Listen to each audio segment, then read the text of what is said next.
Hello and welcome to another installment of Blackboard Chalk Talks. In this segment, we want to give you a basic introduction and familiarization with the Blackboard Collaborate web conferencing tool.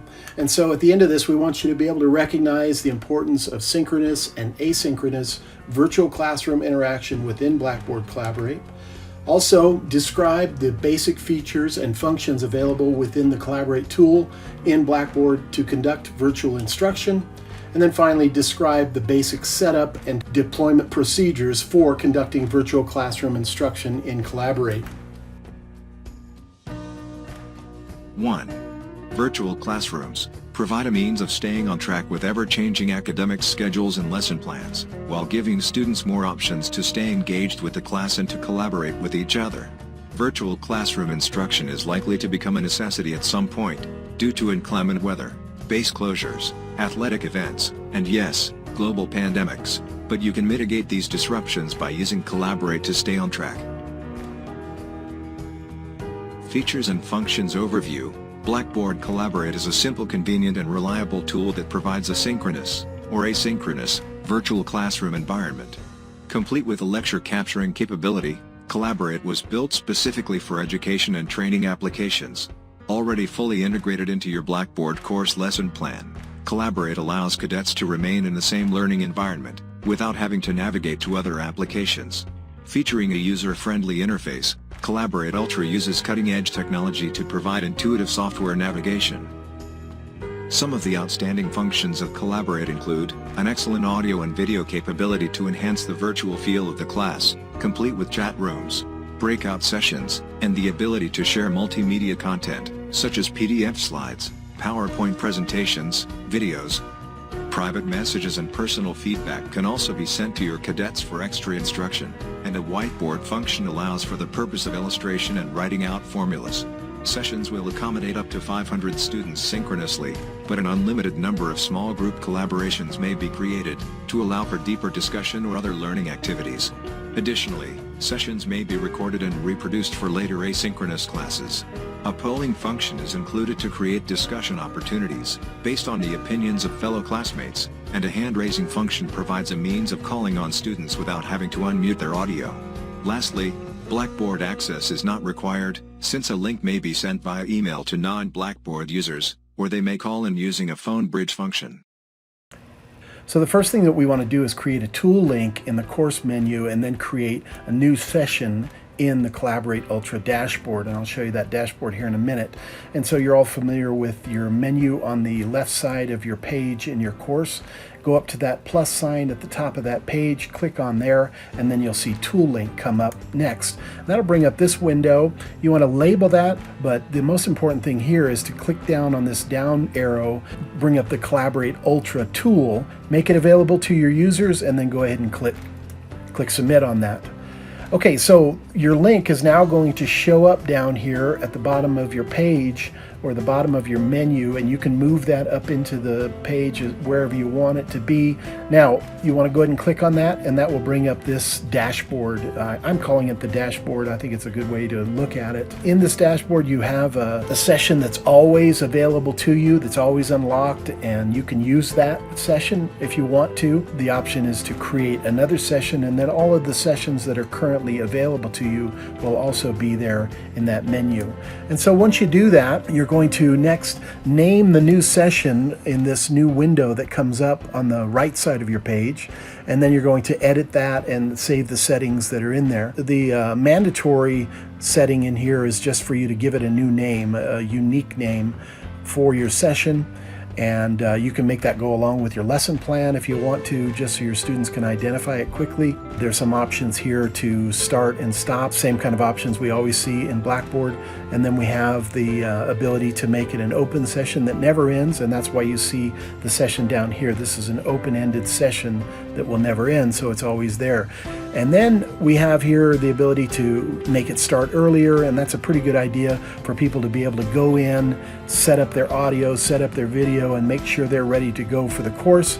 Good idea here to provide some descriptions about your course and about what you'd like to accomplish within the sessions that you're trying to do with your students. When you move on from there, the next opening will be another session settings.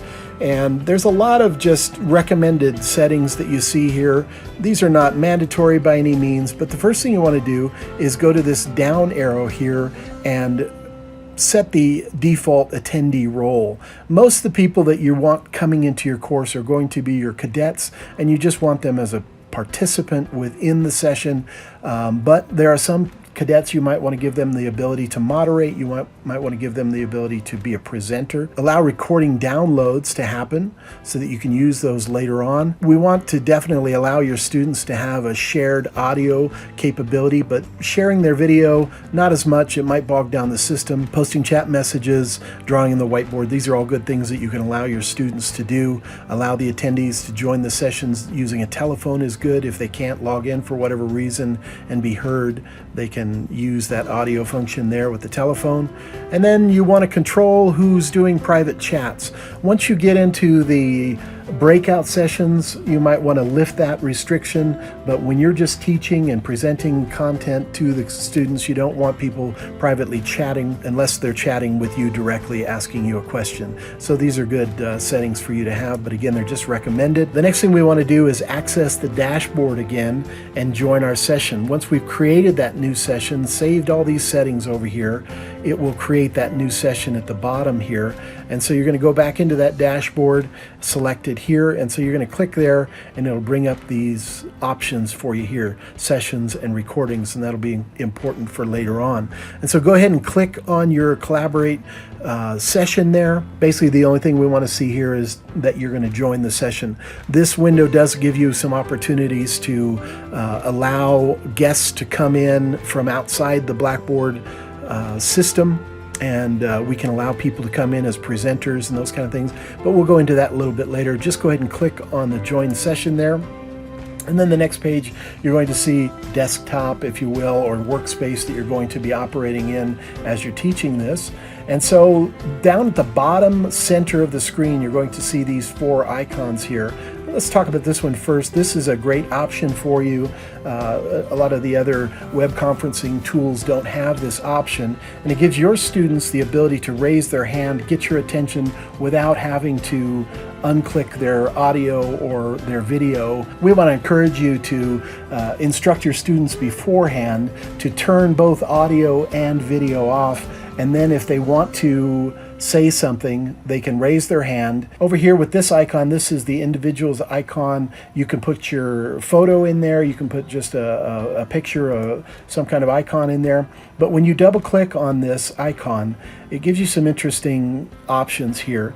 Now, when you're in a classroom setting, obviously you have the ability to see the faces of your students and understand if they're confused about what you're saying, if they're happy, if they're tracking along with you, they're nodding their heads, all those kind of things that you have in the classroom environment. You don't have that now. And so this gives you the option to either have them agree with you, to disagree with you, to tell you if they're confused, just to give you some feedback in general, if they've walked away or they've left the session altogether. This gives you some good ideas about what's going on in the class in this virtual environment that you're working in.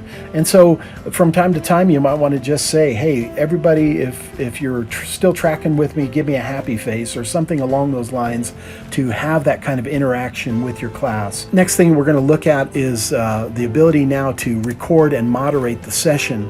And so you're going to go up to the top left-hand corner of your page. You're going to click on this tab that just has those 3 lines in it usually.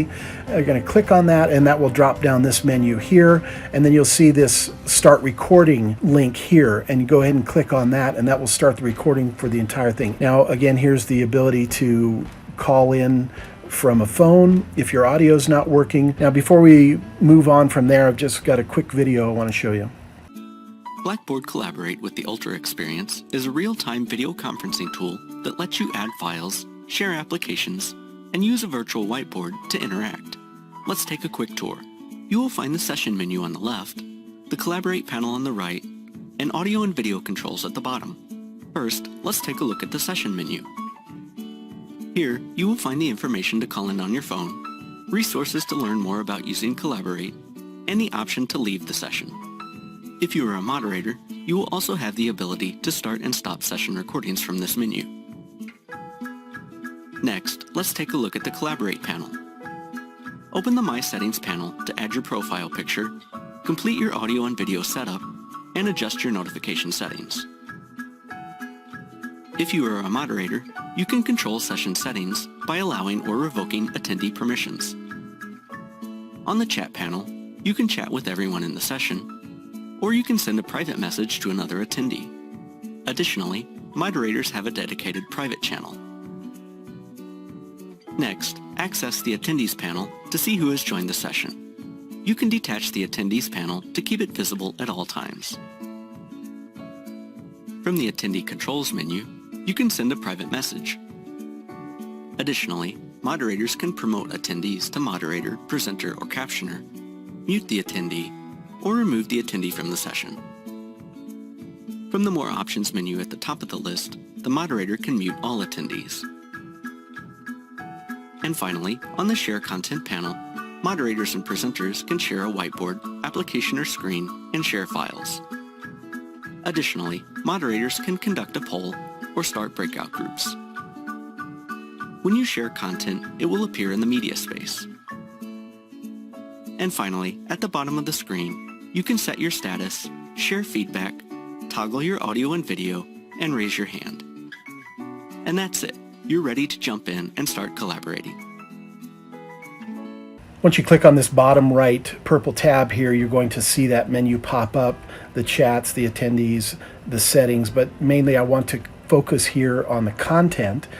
So once you click on that content folder, your Share Content panel is going to appear on the right side of the page over here. And so we want you to explore each content delivery tab for the best results. That'll help you to determine what kind of content you're going to share and how you're going to share it within the confines of your screen. And so the first thing that we're going to look at here is the Share Whiteboard content.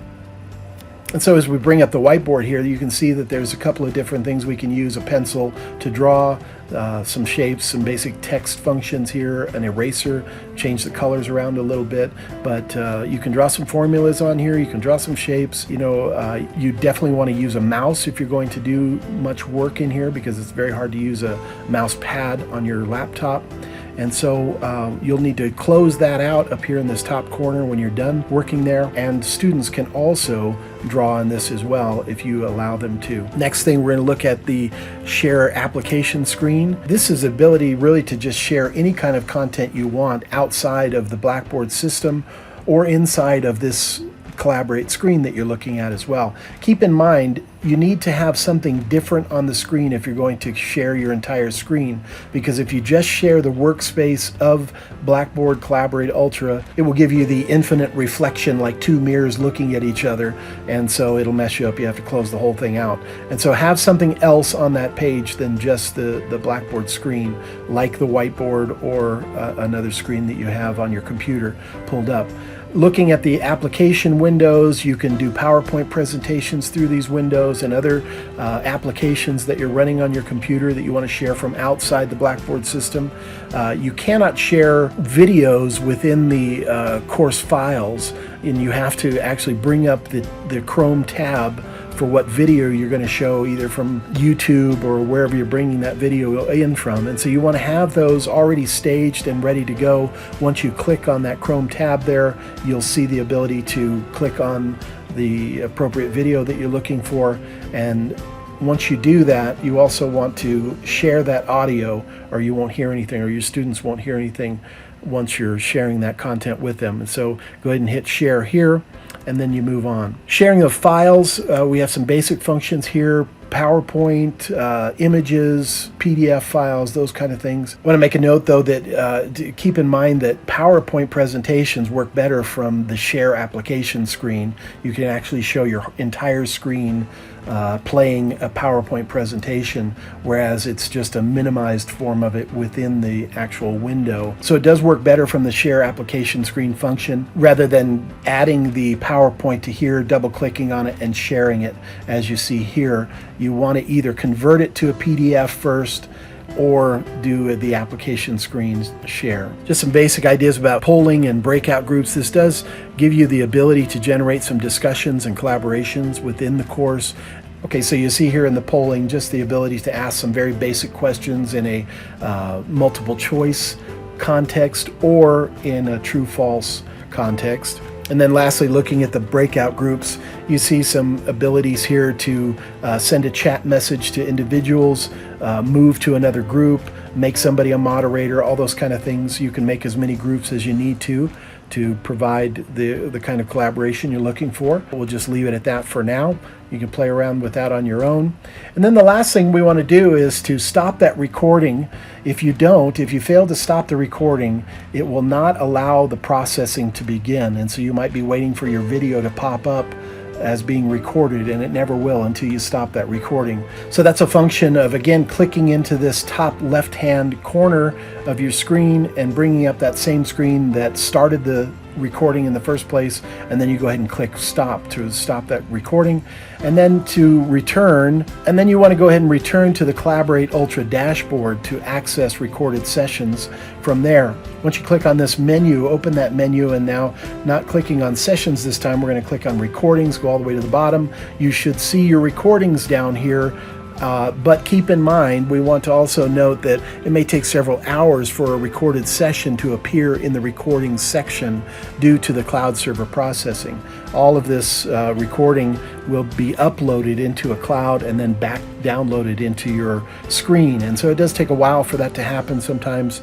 As you look at those recordings, all the way to the right of those recordings, you're going to see this little icon over here in the right corner. It'll bring up these options for you here, the ability to watch it, edit the name if you need to, delete the video, you're not using it anymore. But the main thing we want to point out here is the ability to go ahead and copy that link and then go back into your lessons, paste that into the content of your lessons so that the students can track right along with that video if you want to use that video later for asynchronous purposes. The next window is again back to the sessions. So we're returning to this sessions part of your dashboard, and you'll see your session that you've had open.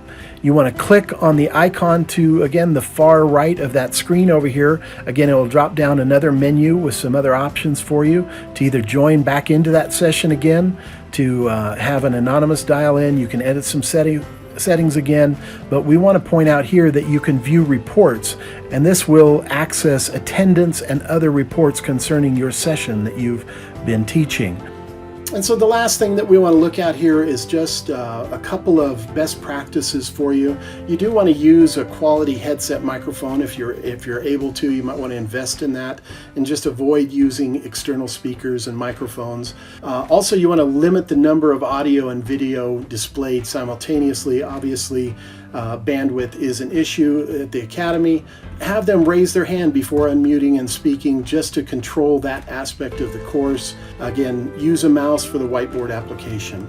If you have any other questions, please contact me. That's personal cell and personal email address as well. Just if you need to get a hold of me during this time of the coronavirus, that option is available to you as well. But I am here to help you. Please contact me with any questions you might have. Shoot me an email, shoot me a text, and I'll get right back to you. Thank you for listening.